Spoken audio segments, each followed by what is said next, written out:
सभी बच्चों का संस्कृत हितार चैनल में श्याम बैरवा की ओर से स्वागत है। मैं आज कक्षा 12 विषय संस्कृत साहित्य की पाठ्यपुस्तक सरस्वती भाग द्वितीय के चतुर्थ पाठ है कर्म गौरवम को लेकर उपस्थित हुआ हूँ। सबसे पहले हम पाठ के नाम के बारे में जानेंगे कि पाठ का नाम क्या है। पाठ का नाम है कर्म गौरवम, अर्थात कर्म का महत्व या कर्म का गौरव। पाठ का अध्ययन कराने से पहले मैं आपको संक्षेप में पाठ का परिचय कराता हूँ कि ये पाठ कहाँ से लिया गया है और इसका वर्णित विषय क्या है। देखिए, संस्कृत साहित्य के एक महर्षि हुए हैं महर्षि कृष्णद्वैपायन वेदव्यास, जिन्होंने भारत के विश्वकोश के नाम से प्रसिद्ध महाभारत की रचना की। इसमें 18 पर्व है। इसका छठा पर्व, जो भीष्म पर्व के नाम से जाना जाता है, उसमें श्री कृष्ण द्वारा अर्जुन को जो गीता का उपदेश दिया गया उसे ही श्रीमद् भगवद गीता के नाम से जाना जाता है। वास्तव में अपने विषय वस्तु की दृष्टि से यह अपने आप में इतनी पूर्ण है कि महाभारत का अंश होते हुए भी इसे एक पूर्ण ग्रंथ की संज्ञा दी जाती है। इसमें 18 अध्याय और 700 श्लोक है। प्रस्तुत पाठ कर्म गौरवम इसी श्रीमद् भगवद गीता के द्वितीय व तृतीय अध्याय से अवतरित है। इसमें युद्ध क्षेत्र में दुखी या विषादग्रस्त अर्जुन को इच्छा रहित कर्म का उपदेश देते हुए धर्म रक्षार्थ युद्ध के लिए प्रेरित किया गया है। साथ ही भगवान श्री कृष्ण ने इसमें ज्ञान, भक्ति और कर्म का समन्वय प्रस्तुत किया है। इसमें कर्मों में कुशलता को ही योग बताया गया है। अतः सभी को निसंग भाव से या आसक्ति रहित होकर सदा सर्वहित के कार्यों में संलग्न रहना चाहिए। यही उपनिषदों का भी संदेश है। कुर्वन् एव इह कर्माणि जिजीविषेत क्षमा। तो चलिए, पाठ परिचय के बाद हम चतुर्थ पाठ है कर्म गौरवम का हिंदी अनुवाद व भाषिक कार्य सहित अध्ययन शुरू करते हैं। पहला श्लोक है बुद्धि युक्तो जहाति इह उभे सुकृत दुष्कृते तस्मात् योगा युज्यस्व योगे कर्मसु कौशलम। इसका अन्वय होगा बुद्धि युक्ते सुकृत दुष्कृते उभे इह जहाति तस्मात् योगा युज्यस्व योगे कर्मसु कौशलम। श्लोक के अन्वय के अनुसार कठिन शब्दार्थ देखते हैं। बुद्धि युक्ते, इसका अर्थ होगा समथ बुद्धि युक्त मनुष्य। सुकृत दुष्कृते, इसका अर्थ होगा पुण्य तथा पाप। उभे, इसका अर्थ होगा दोनों को। इह, इसका अर्थ होगा इस लोक में। जहाति, इसका अर्थ होगा छोड़ देता है या त्याग देता है। तस्मात्, इसका अर्थ होगा इसलिए। योगाय, इसका अर्थ होगा बुद्धि योग के लिए। युज्यस्व, इसका अर्थ होगा प्रयत्न करो या चेष्टा करो। योगे, इसका अर्थ होगा बुद्धि योग ही। कर्मसु, इसका अर्थ होगा कर्मों में। कौशलम, इसका अर्थ होगा कुशलता है। अब इसका हिंदी अनुवाद देखते हैं। बुद्धि युक्ते अर्थात समत बुद्धि से युक्त। सुकृत दुष्कृति, पुण्य और पाप, उभय यानी दोनों को, यह यानी इस लोक में, जाति यानी छोड़ देता है या त्याग देता है। तस्मात् यानी इसलिए। योगाय, समत बुद्धि रूप योग की प्राप्ति के लिए। युज्यस्व यानी प्रयत्न करो, क्योंकि योगे कर्मसु कौशलम, क्योंकि योग ही तो कर्मों में कुशलता है। अर्थात समत बुद्धि योग से युक्त मनुष्य पाप और पुण्य दोनों को इसी लोक में त्याग देता है।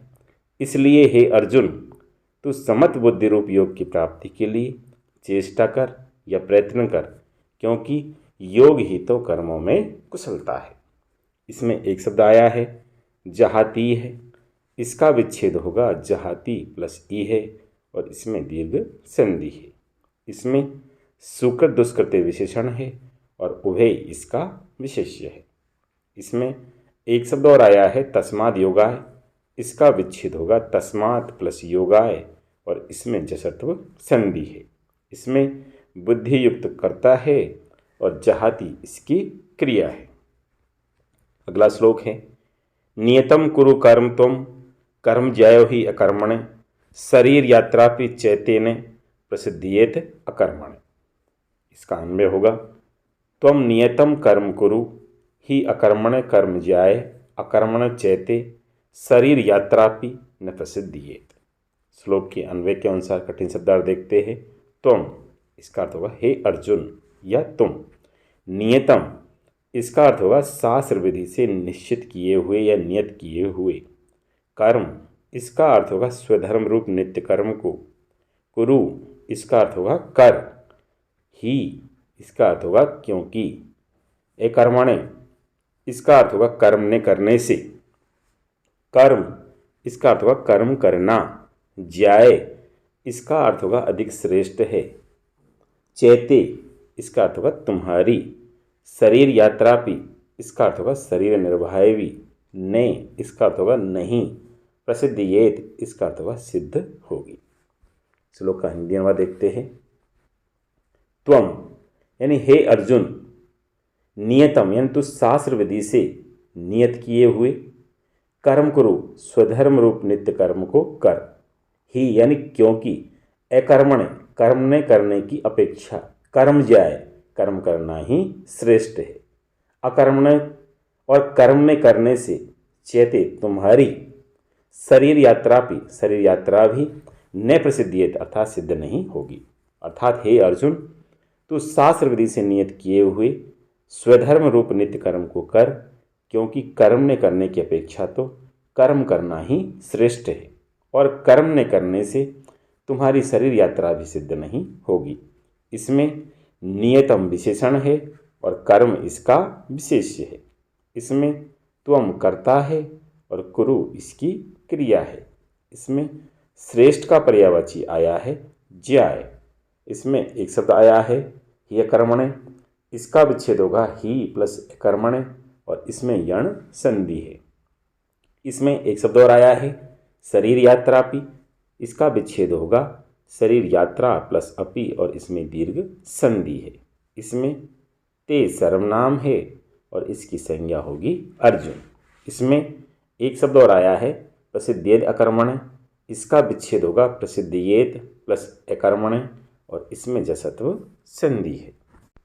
तीसरा श्लोक है ने कर्मणाम अनारंभात नैष्कर्म्यम पुरुषो अश्नुते नैचे सन्य सनादेव सिद्धिम समधि गच्छति।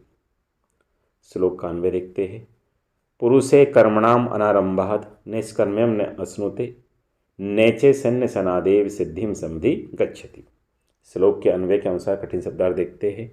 पुरुषे इसका अर्थ होगा मनुष्य, कर्मणाम इसका अर्थ होगा कर्मों के, अनारंभात इसका होगा ने करने से, नैष्कर्म्यम इसका अर्थ होगा निष्कर्मता को, ने अश्नुते इसका अर्थ होगा प्राप्त नहीं होता है, चे इसका अर्थ होगा और, सन्य सनादेव इसका अर्थ होगा कर्मों को त्यागने मात्र से ही, सिद्धि इसका अर्थ होगा सिद्धि को, समधि गच्छति इसका अर्थ होगा प्राप्त नहीं होता है। अब श्लोक का हिंदी अनुवाद देखते हैं। पुरुष है यानी मनुष्य कर्मणाम अनारंभात कर्मों को ने करने से, नैष्कर्म्यम न अश्नुते निष्कर्मता को प्राप्त नहीं होता है, नेचे और सन्निसनादेव सिद्धिम समधि गच्छति कर्मों को त्यागने मात्र से या संन्यास से भगवत साक्षात्कार रूप सिद्धि को प्राप्त नहीं होता है। अर्थात मनुष्य कर्मों को न करने से निष्कर्मता को प्राप्त नहीं होता है और कर्मों को त्यागने मात्र से या संन्यास से भगवत साक्षात्कार रूप सिद्धि को प्राप्त नहीं होता है। इसमें एक शब्द आया है कर्मणाम अनारंभान नैष्कर्म्यम, इसका विच्छेद होगा कर्मणाम प्लस अनारंभात प्लस नैष्कर्म्यम और इसमें अनुनासिक संधि है। इसमें एक शब्द और आया है पुरुषो अश्नुते, इसका विच्छेद होगा पुरुष है प्लस अश्नुते और इसमें उत्व संधि है। इसमें अश्नुते क्रिया है और पुरुष इसका कर्ता है। इसमें निष्काम भाव का पर्यायवाची आया है नैष्कर्म्यम। इसमें एक शब्द और आया है सन्य सनादेव, इसका विच्छेद होगा सन्य सनात प्लस एव और इसमें जसत्व संधि है। चौथा श्लोक है नेहि कश्चित् क्षणमपि जातु तिष्ठति अकर्मकृत कार्यते ही अवश्य कर्म सर्व प्रकृतिजयी गुणे। श्लोक का अन्वय देखते हैं। ही कश्चित् जातु क्षणमपि अकर्मकृत न तिष्ठति ही सर्वे प्रकृतिजयी गुणै अवश्य कर्म कार्यते। श्लोक के अन्वय के अनुसार कठिन शब्दार्थ देखते हैं। ही इसका अर्थ होगा क्योंकि, कश्चित इसका अर्थ होगा कोई पुरुष, जातु इसका अर्थ होगा कभी भी, क्षणमपि इसका अर्थ होगा क्षण मात्र भी, अकर्मकृत इसका अर्थ होगा बिना कर्म किए, न तिष्ठति इसका अर्थ होगा नहीं रहता, ही इसका अर्थ होगा निसंदेह, सर्व इसका अर्थ होगा सभी लोग, प्रकृतिजयी इसका अर्थ होगा प्रकृति से उत्पन्न हुए, गुणई इसका अर्थ होगा गुणों के द्वारा, अवश्य इसका अर्थ होगा परवश हुए से, कर्म इसका अर्थ होगा कर्मों को, कार्यते इसका अर्थ होगा करते हैं। श्लोक का हिंदी अनुवाद देखते हैं। ही यानी क्योंकि, कश्चित यानी कोई भी पुरुष, जातु यानी कभी भी या किसी काल में, क्षणमपि यानी क्षण मात्र भी, अकर्मकृत न तिष्ठति बिना कर्म किए नहीं रहता, ही यानी निसंदेह, सर्व यानी सभी पुरुष, प्रकृतिजयी यानी प्रकृति से उत्पन्न हुए, गुणई यानी गुणों द्वारा, अवश्य यानी परवश हुए से, कर्म कार्यते कर्म को करते रहते हैं। अर्थात क्योंकि कोई भी पुरुष किसी काल में क्षण मात्र भी बिना कर्म किए नहीं रहता है, निसंदेह सभी पुरुष प्रकृति से उत्पन्न हुए गुणों द्वारा परवश हुए से कर्मों को करते रहते हैं। इसमें एक शब्द आया है कश्चित क्षणमपि, इसका विच्छेद होगा कश्चित प्लस क्षणम प्लस अपि। इसमें एक शब्द और आया है तिष्ठत्या कर्मकृत, इसका विच्छेद होगा तिष्ठति प्लस अकर्मकृत और इसमें यण संधि है। इसमें तिष्ठति क्रिया है और कश्चित इसका कर्ता है। इसमें एक शब्द और आया है ही अवश्य, इसका विच्छेद होगा ही प्लस अवश्य है और इसमें यण संधि है। इसमें सर्व है सर्वनाम है और जना इसकी संज्ञा है।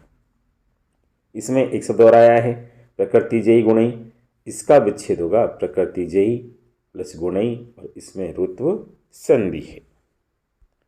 5वां श्लोक है तस्मादसक्ते सततम कार्यम कर्म समाचर, असक्तो ही आचरण कर्म परम आपनोति पुरुषे। श्लोक का अन्वय देखते हैं। तस्मात् असक्त सततम कार्यम कर्म समाचर, ही असक्त पुरुषे कर्म आचरण परम प्राप्नोति। श्लोक के अन्वय के अनुसार कठिन शब्दार्थ देखते हैं। तस्मात् इसका अर्थ होगा इसलिए, असक्त इसका अर्थ होगा आसक्ति रहित होकर, सततम इसका अर्थ होगा निरंतर, कार्यम इसका अर्थ होगा करने योग्य, कर्म इसका अर्थ होगा कर्म को, समाचर इसका अर्थ होगा कर, ही इसका अर्थ होगा क्योंकि, असक्त इसका अर्थ होगा अनासक्त, पुरुषे इसका अर्थ होगा मनुष्य, कर्म इसका अर्थ होगा कर्म को, आचरण इसका अर्थ होगा करता हुआ, परम इसका अर्थ होगा परमात्मा को, आपनोति इसका अर्थ होगा प्राप्त होता है। अब श्लोक का हिंदी अनुवाद देखते हैं। तस्मात् यानी इसलिए हे अर्जुन, असक्त यानी तू अनासक्त हुआ, सततम कार्यम कर्म समाचर निरंतर कर्तव्य कर्म का सम्यक्तया आचरण कर, ही यानी क्योंकि, असक्त पुरुष है अनासक्त पुरुष कर्म आचरण कर्म करता हुआ परम प्राप्त होती परमात्मा को प्राप्त करता है। अर्थात इसलिए हे अर्जुन तू अनासक्त हुआ, निरंतर कर्तव्य कर्म का सम्यक्तया आचरण कर, क्योंकि अनासक्त पुरुष कर्म करता हुआ परमात्मा को प्राप्त करता है। इसमें एक शब्द आया है तस्मादसक्त, इसका विच्छेद होगा तस्मात् प्लस असक्त और इसमें जसत्व संधि है। इसमें असक्त विशेषण है और पुरुष इसका विशेष्य है। इसमें एक शब्द और आया है ही आचरण कर्म, इसका विच्छेद होगा ही प्लस आचरण प्लस कर्म और इसमें यण संधि है। इसमें एक शब्द और आया है परम आपनोति, इसका विच्छेद होगा परम प्लस आपनोति और इसमें दीर्घ संधि है। इसमें आपनोति क्रिया है और पुरुष इसका कर्ता है। इसमें कुर्बन का पर्यायवाची आया है आचरण। 6वां श्लोक है कर्मणा एव ही संसिद्धिम आस्थिता जनकादय लोक संग्रहम एव अपि संपश्यन कर्तुम अर्हसि। श्लोक का अनुवाद देखते हैं। ही जनकादे कर्मणा एव संसिद्धिम आस्थिता लोक संग्रहम संपश्यन एवापि कर्तुम अर्हसि। श्लोक के अन्वय के अनुसार कठिन शब्दार्थ देखते हैं। ही इसका अर्थ होगा क्योंकि, जनकादे इसका अर्थ होगा जनक आदि ज्ञानी जन। कर्मणा एव, इसका अर्थ होगा आसक्ति रहित कर्म द्वारा ही। समसिद्धि, इसका अर्थ होगा परम सिद्धि को। आस्थिता, इसका अर्थ होगा प्राप्त हुए हैं। लोक संग्रहम, इसका अर्थ होगा लोक संग्रह को। संपश्यन, इसका अर्थ होगा देखता हुआ। कर्तुम, इसका अर्थ होगा करने के लिए। अर्हसि, इसका अर्थ होगा योग्य हो। अब श्लोक का हिंदी अनुवाद देखते हैं।